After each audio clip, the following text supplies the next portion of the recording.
नमस्कार दोस्तों, स्वागत है आपका हमारे YouTube चैनल ज्ञान गंगा में। दोस्तों, आज हम आपके लिए एक ऐसा प्रसंग, एक ऐसी कहानी लेकर आए हैं जो काफ़ी अच्छी कहानी है और आपको काफ़ी अच्छी प्रेरणा देगी आपके जीवन में। यह एक चमगादड़ की कहानी है कि चमगादड़ अंधेरे में क्यों रहता है, चमगादड़ अपनी समाज के साथ, लोगों के साथ क्यों नहीं रहता है, चमगादड़ हमेशा सर झुकाकर क्यों रहता है। इन रहस्यमयी बातों से आज हम आपको रूबरू कराने वाले हैं इस कहानी में। दोस्तों, ये कहानी कोई मनगढ़ंत नहीं होती है, ये कहानी वेद पुराण शास्त्रों से ली जाती हैं और तब आपको इस वीडियो में एक्सप्लेन की जाती हैं। इन कहानियों का शिव महापुराण में, गरुड़ महापुराण में और ब्रह्मा पुराण में वर्णन किया गया है, आप देख सकते हैं। इसके अलावा अगर आप हमारे YouTube चैनल पर नए मेहमान दर्शक बनकर आए हैं तो आप हमारे YouTube चैनल को सब्सक्राइब कीजिए, बेल आइकन को प्रेस कीजिए ताकि आने वाली वीडियो का नोटिफिकेशन सबसे पहले आपको मिले और आप इसका भरपूर फायदा उठा सकें। और इस तरह की ज्ञानवर्धक कहानी आप हमारे चैनल पर प्रतिदिन देखते रहें। इस तरह की ज्ञानवर्धक कहानियाँ आप खुद भी देखें, अपने मित्रों को भी दिखाएं, अपने परिवार को भी बताएं ताकि उनका भी ज्ञान निरंतर बढ़ता रहे। दोस्तों, ये कहानी एक चमगादड़ पंछी की है। प्राचीन समय की बात है। प्राचीन समय में एक ऋषि मुनि थे जो अपने आश्रम पर रहते थे और वो ऋषि मुनि काफ़ी प्यार प्रेम करते थे सभी जीव जंतुओं से। ऐसा उनका आचरण था कि वो सभी को अपने यहाँ पर प्रतिदिन भोजन कराते थे, सबको दाना पानी कराते थे वो जो ऋषि थे, और काफ़ी अच्छा जीवन व्यतीत हो रहा था उनका सभी जीव जंतुओं के साथ उस जंगल में, अपने आश्रम पर। प्रतिदिन वो सभी पशु पंछियों को भोजन कराते, दाना पानी कराते, यही उनकी दिनचर्या थी और काफ़ी प्यार प्रेम वो सभी जीव जंतुओं से करते थे। एक दिन की बात है कि वो सभी जीव जंतुओं को भोजन करा रहे थे। तो कौवा भी भोजन कर रहा था और कुत्ता भी भोजन कर रहा था। तो कौवा अपना भोजन कर रहा था, कुत्ता अपना भोजन कर रहा था। तो कुत्ता हमेशा, आप जानते हैं कि वो लालची होता है, वो अपने भोजन को छोड़कर दूसरे के भोजन पर सबसे पहले मुंह मारता है। तो वो बार बार, कुत्ता जो था, कौवे के भोजन पर मुंह मारने लग गया। कौवा बार बार उड़ के दूर चला जाता, वो बार बार फिर उसके पीछे चला जाता और उस पर भौंकने लगता भोजन के लिए। कौवे के काफ़ी समझाने के बाद कौवे ने उसे, कुत्ते को समझाया, कुत्ता भाई, मैं अपना भोजन कर रहा हूँ, तुम अपना भोजन करो, तुम्हारे पास भी भोजन है, तुम्हारे पास ऐसा नहीं है कि भोजन ना हो, तुम शांति से अपना भोजन करो और मुझे शांति से अपना भोजन करने दो। और कुत्ता किस्म का आदमी होता है, तो इसलिए वो किसी की बात नहीं मानता है और अंततः दोनों में तकरार हो जाती है और तकरार लड़ाई झगड़े पर उतर आती है। इस लड़ाई झगड़े को शांत करने के लिए जो ऋषि मुनि थे, जिन्होंने भोजन की व्यवस्था कर रखी थी जीव जंतुओं के लिए, उन्होंने इन दोनों को काफ़ी समझाया बुझाया पर कोई बात नहीं बनी। जीव जंतुओं की तरफ से जो जानवर थे वो कुत्ते की तरफ से लड़ने के लिए आ गए और जो पंछी थे वो कौवों की तरफ से लड़ने के लिए आ गए। अंततः काफ़ी भीषण लड़ाई झगड़ा हुआ। जब भीषण लड़ाई झगड़ा तब्दील हो गया तो दोनों दलों की पंचायत शुरू हुई। दोनों दल के पंचायत के जो बड़े बड़े सदस्य थे, उन्होंने दोनों दल को काफ़ी समझाने की कोशिश की, दोनों दल को हर तरीके से मनाने की कोशिश की, पर कोई नतीजा हल नहीं हुआ और बात इतनी ज़्यादा बढ़ चुकी थी लड़ाई झगड़े की कि काफ़ी ज़्यादा बात हद तक बढ़ चुकी थी और सुलझने का कोई भी मसला दिखाई नहीं दे रहा था।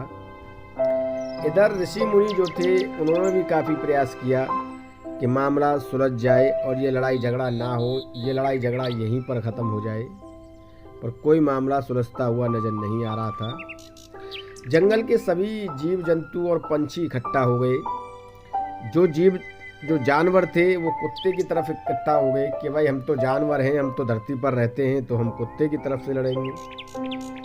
जो पंछी थे वो पंछियों के झुंड आ गए कि भाई हम तो पंछी हैं, तो हम तो कौवे की तरफ से लड़ेंगे।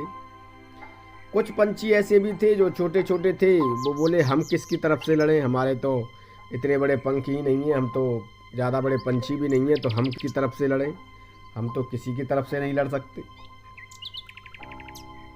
कुछ और पंछी भी आ गए। कुल मिला के काफ़ी पंछी जो थे वो कौवे की तरफ हो गए और काफ़ी जानवर जो थे वो कुत्ते की तरफ हो गए। कुछ पंछियों ने विचार बनाया कि हम कुत्ते की तरफ से लड़ते हैं, पर वो बोले भाई हम तो पंछी हैं, हम तो धरती पर नहीं रहते हैं, हम तो उड़ते हैं, तो हम कुत्ते की तरफ से कैसे लड़ सकते हैं, हम तो पंछी हैं, तो हम कौवे की तरफ से ही लड़ेंगे। फिर इसके बाद जानवर आ गए, वो सोचे कि भाई गलती कुत्ते की है और हमें पंछी का साथ देना चाहिए कौवे का, तो हम तो पंछियों की तरफ से लड़ेंगे। फिर वो जानवर बोले भाई हम तो उड़ भी नहीं सकते, हम तो जानवर हैं, इसमें तो हमारी समाज का अपमान होगा, हमारी समाज हमारा बहिष्कार कर सकती है। तो वो बोले कि भाई हम तो कुत्ते की तरफ से ही लड़ेंगे, क्योंकि हम तो ज़मीन पर रहते हैं, हम कोई पंछी थोड़ी हैं जो उड़ते हैं। तो जानवर जो थे वो कुत्ते की तरफ से लड़ने लग गए और जो पंछी थे वो कौवे की तरफ से लड़ने लग गए। दोनों की तरफ से युद्ध चालू था, दोनों की तरफ से युद्ध चलता रहा। तभी एक झुंड चमगादड़ों का उड़ के आता है। अब चमगादड़ सोचने लगती हैं कि हम किसकी तरफ से लड़ें, हम तो इतने बड़े पंछी भी नहीं हैं जो पंछियों की तरफ से लड़ें, और हम ऐसे जानवर भी नहीं हैं जो जानवर की तरफ से लड़ें। और वो झुंड बनाकर एक जगह पर बैठ गए और देखने लगे कि कौन जीतता है। तब काफ़ी देर जब युद्ध चला तो वो टकटकी लगाकर जो चमगादड़ का झुंड था वो उन्हें देख रहा था, जीव जंतुओं को आपस में लड़ते हुए। तो वो इस निर्णय पर पहुंचे कि जो भी दल जीतेगा हम उसी में शामिल हो जाएंगे, चाहे वो जानवर का दल हो या पंछियों का दल हो। इस तरीके से जो है वो विचार बनाने लगे चमगादड़। कई महीनों तक निरंतर युद्ध चलता रहा। दोनों दल के जो नेता थे, बड़े बड़े पंछी थे, वो उन्हें काफ़ी समझाने का प्रयास करते रहे, पर मामला किसी निर्णायक मोड़ पर नहीं आ सका और युद्ध की कवायद जारी रही। काफ़ी पशु भी मारे गए, काफ़ी पंछी भी मारे गए। इस तरीके से युद्ध चलता रहा। तभी एक दिन जो बाज होते हैं, बाज एक सबसे बड़ा पंछी होता है, बाज पंछियों की तरफ से लड़ने के लिए आ गए और उन्होंने जानवरों को बुरी तरह से खदेड़ा। और जब जानवरों को लगा कि अब हम मारे जा सकते हैं, तो उन्होंने पंचायती बुलाकर समझौता कर लिया और कहा कि भाई इस युद्ध को अब ख़त्म किया जाए, हमारा युद्ध में काफ़ी नुकसान हो चुका है और इस लड़ाई झगड़े से किसी का कोई फ़ायदा होने वाला नहीं है। पंछियों की तरफ से काफ़ी पंछी मारे जा चुके हैं, जानवरों की तरफ से काफ़ी जानवर भी मारे जा चुके हैं। इस तरह की पंचायत जब हुई तो दोनों दल की पंचायत में बड़े बड़े पंछी शामिल हुए। बड़े बड़े पंछियों ने उनके इन फैसले का स्वागत किया और कहा कि अच्छी बात है, तुम लोगों की समझ में सभी बातें आ गईं और एक महाविनाश होने से रुक गया और अब सबको शांति से अपना जीवन गुजारना चाहिए, सभी को शांति से मिलजुल कर खाना चाहिए, बांटना चाहिए और बिना किसी दोष भाव के आपस में मिलजुल कर इस जंगल में रहना चाहिए। उनके इस फैसले का जो ऋषि मुनि थे जो उनको भोजन कराते थे, उन्होंने भी समर्थन दिया और सहयोग दिया और कहा कि मैं आपके इस फैसले और इस निर्णय से खुश हूँ कि आपने इस युद्ध की घोषणा करके, युद्ध विराम की घोषणा करके मेरे मन को जो शांति पहुँची है वो मैं बयान नहीं कर सकता, क्योंकि मैं काफ़ी दिन से परेशान था कि मैं तुम सब लोगों को नित्य प्रतिदिन भोजन कराता हूँ और उस भोजन के पीछे इतना बड़ा तकरार और युद्ध हो गया कि काफ़ी जीव जंतु, काफ़ी पशु पंछी मारे गए और ये सब ठीक नहीं हुआ है। पर अगर अब आप इस निर्णायक मोड़ पर पहुंच चुके हैं इस युद्ध को ख़त्म करने के लिए, तो मैं अपनी सहमति देता हूं। ऋषि मुनि ने ऐसा कहते हुए युद्ध को ख़त्म करा दिया। अब युद्ध तो ख़त्म हो गया, पर जो जीव जंतु और पशु पंछी थे उनकी एक पंचायत हुई और उन्होंने इस पंचायत में निर्णय लिया कि युद्ध तो ख़त्म हो गया, लड़ाई झगड़ा भी ख़त्म हो गया, पर हम इन चमगादड़ के दल का क्या करें, इन दल बदलू चमगादड़ का क्या करें, जो कि ये दल बदलू हैं, इन लोगों का हम क्या करें। ये न तो पंछियों की तरफ से लड़े थे, न जीव जंतुओं की तरफ से लड़े थे, न जानवरों की तरफ से लड़े थे, ये तो किसी की तरफ से नहीं लड़े थे।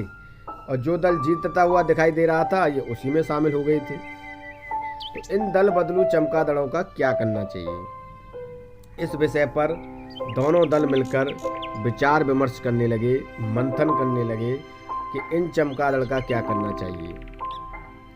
चमगादड़ को भी बुलाया गया, चमगादड़ को भी न्योता भेजा गया और चमगादड़ से ये शिकायत की गई कि चमगादड़, जो आपका दल था वो किसी में शामिल नहीं हुआ। आपने जिधर भी देखा, जिसको भी जीतते देखा, उसी में आप शामिल हो जाते, तो ऐसा आपने क्यों किया। चमगादड़ के पास कोई जवाब नहीं था। तो दोनों दल के जो नेता थे, बड़े बड़े पंछी, वो इस निर्णय पर पहुँचे कि आज से हम चमगादड़ का बहिष्कार करते हैं। अब चमगादड़ को कोई भी जीव जंतु या कोई भी पंछी अपने समाज में नहीं बुलाएगा, किसी प्रोग्राम में नहीं बुलाएगा, किसी लड़ाई झगड़े में नहीं बुलाएगा, किसी भोजन पानी में नहीं बुलाएगा, किसी भी प्रसंग में नहीं बुलाएगा और इनका आज से बहिष्कार किया जाता है।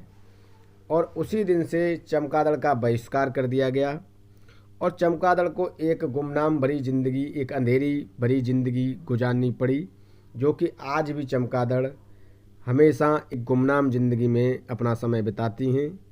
एक अंधेरी गुफा में जाके चमगादड़ रहने लगीं और वहीं पर सर झुकाए हमेशा से रहती आ रही हैं और आज भी रहती हैं। चमगादड़ कभी समाज में नहीं बैठती है, चमगादड़ कभी समाज के लोगों में शामिल नहीं होती है, चमगादड़ कभी किसी जीव जंतुओं के प्रोग्राम में शामिल नहीं होती है। चमगादड़ का इस तरीके का बहिष्कार किया गया कि चमगादड़ को आज तक अपने किए पर पछतावा होता है। और चमगादड़ ने अंत में, इस कहानी के अंत में 5 बातें ऐसी बताई हैं जो कि हर व्यक्ति के जीवन में काफ़ी अच्छी पड़ेंगी और उन 5 बातों से व्यक्ति को कुछ न कुछ सीखने के लिए भी मिलेगा। तो चमगादड़ इस कहानी के अंत में ऐसी 5 बातें बताती है जो काफ़ी अनमोल हैं और इन बातों को आपको सीखना चाहिए और इन बातों को आपको समझना चाहिए और इन बातों को आपको अपने सगे संबंधी, मित्र व परिवार के लोगों में भी शेयर करना चाहिए। तो चमगादड़ पहली बात क्या बताती है कि अगर आप किसी का साथ देते हैं तो पहले ये निर्णय कर लें कि चाहे वो व्यक्ति हारे या जीते, आपको उसकी लड़ाई में अंत तक उसका साथ देना है, पीछे नहीं हटना है। आप इस बात का पहले निर्णय कर लें। आप ऐसा न करें कि अपना दल बदल लें और दूसरी पार्टी में शामिल हो जाएं, जैसे कि चमगादड़ हो गई थी। तो चमगादड़ जब दूसरे दल में शामिल हो गई थी तो चमगादड़ को बहिष्कार कर दिया गया था, अपनी समाज से निकाल दिया गया था। तो आप इस तरह की गलती ना करें। चमगादड़ पहली बात ये बताती है। दूसरी बात चमगादड़ बताती है कि कभी ऐसा कार्य ना करें जिससे आपको समाज में नीचा देखना पड़े, आपके परिवार को नीचा देखना पड़े, आपके माता पिता को शर्मिंदा होना पड़े, आपके माता पिता की इज्जत खराब हो। कभी ऐसा कार्य समाज में ना करें, क्योंकि समाज अगर आपका बहिष्कार कर देगा तो आप कभी सर उठाकर नहीं चल पाएंगे, सर उठाकर कभी समाज में नहीं जी पाएंगे। दूसरी बात चमगादड़ ये बताती है। तीसरी बात चमगादड़ बताती है कि कभी अपनी तुलना दूसरों से ना करें, कभी अपनी तुलना जो है दूसरों से ना करें। जो व्यक्ति जैसा है वो अपनी जगह पर है, आप जैसे हैं अपनी जगह पर हैं। आप अपनी तुलना अगर दूसरे से करेंगे तो एक न एक दिन आपको भी नीचा देखना पड़ेगा और आप कभी उस व्यक्ति जैसे नहीं बन पाएंगे जैसा वो दूसरा व्यक्ति है। तो आप जैसे हैं, जिस अवस्था में हैं, उसी अवस्था में रहिए, खुशहाल ज़िंदगी जिए आप। इस तरह की बात जो है चमगादड़ तीसरी कहती है। चौथी बात चमगादड़ कहती है कि कभी किसी को विश्वास देकर विष नहीं देना चाहिए। अगर आपने किसी को विश्वास दिया है, चाहे वो विश्वास किसी भी काम के प्रति दिया है, तो आपको इस विश्वास पर खरा उतरना चाहिए। उस व्यक्ति को विश्वास देकर विष नहीं देना चाहिए। जो व्यक्ति ऐसा करते हैं एक दिन उनका निश्चित पतन हो जाता है और वो इस दुनिया में किसी को भी मुँह दिखाने लायक नहीं रहते हैं। वो व्यक्ति किसी को समाज में बैठने उठने लायक नहीं रहते हैं, एक न एक दिन उनका पतन हो जाता है। पांचवी बात बहुत ही अनमोल बताती है चमगादड़। पांचवी बात चमगादड़ बताती है कि बिना विचारे कोई कार्य नहीं करना चाहिए, बिना बुद्धिमानी के कोई भी कार्य नहीं करना चाहिए। हमेशा किसी भी कार्य को बुद्धिमानी से ही करना चाहिए। जो लोग बिना बुद्धिमानी के कोई कार्य करते हैं, एक दिन उनका निश्चित पतन हो जाता है और उन लोगों को पूरी ज़िंदगी अपने किए पर पछताना पड़ता है। पूरी ज़िंदगी उनकी खराब हो जाती है। अगर वो बिना विचारे बिना बुद्धि के कोई भी कार्य करते हैं तो एक न एक दिन उनका निश्चित पतन हो जाता है। तो दोस्तों, चमगादड़ ऐसी 5 बातें बताती हैं जो कि जीवन में काफ़ी अमूल्य बातें हैं। इन अमूल्य बातों को आप अपने जीवन में सँजो कर रखें ताकि इन अमूल्य बातों का मूल्य भी आपको समय पर समझ में आ सके। इसके अलावा दोस्तों, ये कहानी हमें काफ़ी अच्छी प्रेरणा देकर जाती है। इस कहानी को आप अपने सगे संबंधियों को भी बताएं, अपने पास पड़ोसी व मित्रों को भी बताएं, सोशल मीडिया पर शेयर करें ताकि हर व्यक्ति इस चमगादड़ से प्रेरणा लेकर अपने जीवन को सशक्त बना सके और आप भी अपने परिवार व अपने बच्चों के जीवन को सशक्त बना सकें। इस तरह की प्रेरणा हमें चमगादड़ जैसी कहानियों से लेनी चाहिए। दोस्तों, ये कहानी हमारी काफ़ी मोटिवेशनल है। आप इस कहानी को पूरा देखें, बिना स्किप किए देखें ताकि कहानी आपको अच्छी तरीके से समझ में आए। आधा अधूरा ज्ञान किसी काम का नहीं रहता है। ज्ञान हमेशा पूरा ही लेना चाहिए, जिससे कि आप किसी दूसरे को भी ज्ञान दें तो उसे भी पूरा दें, उसे अधूरा ना दें। इसके अलावा दोस्तों, इस तरह की ज्ञानवर्धक कहानी हम अपने चैनल पर प्रतिदिन आपके लिए लाते रहते हैं और आपका उत्साहवर्धन करते रहते हैं। इसके अलावा प्रिय दर्शकों, अगर आप हमारे YouTube चैनल पर नए मेहमान दर्शक बनकर आए हैं तो आप हमारे YouTube चैनल को सब्सक्राइब कीजिए, बेल आइकन को प्रेस कीजिए ताकि आने वाली वीडियो का नोटिफिकेशन सबसे पहले आपको मिले और आप उसका भरपूर फ़ायदा उठा सकें। और इस तरह की ज्ञानवर्धक बातें आप हमारे चैनल पर प्रतिदिन देखते रहें। अगर आपको वीडियो अच्छा लगा हो तो अपने सगे संबंधियों में शेयर करें, सोशल मीडिया पर शेयर करें, व्हाट्सएप फेसबुक पर शेयर करें और अपने पास पड़ोसियों मित्रों को भी बताएं, अपने परिवार वालों को भी बताएं। अगर वीडियो अच्छा लगा हो तो लाइक करें, शेयर करें और प्लीज़ मेरे चैनल को सब्सक्राइब करना ना भूलें। इस तरह की अच्छी अच्छी वीडियो हम आपके लिए प्रतिदिन लाते रहेंगे और आपके ज्ञान को इसी तरह बढ़ाते रहेंगे और इसी तरह आपका ज्ञानवर्धक कहानियाँ आपके बीच में आती रहेंगी। नमस्कार दोस्तों।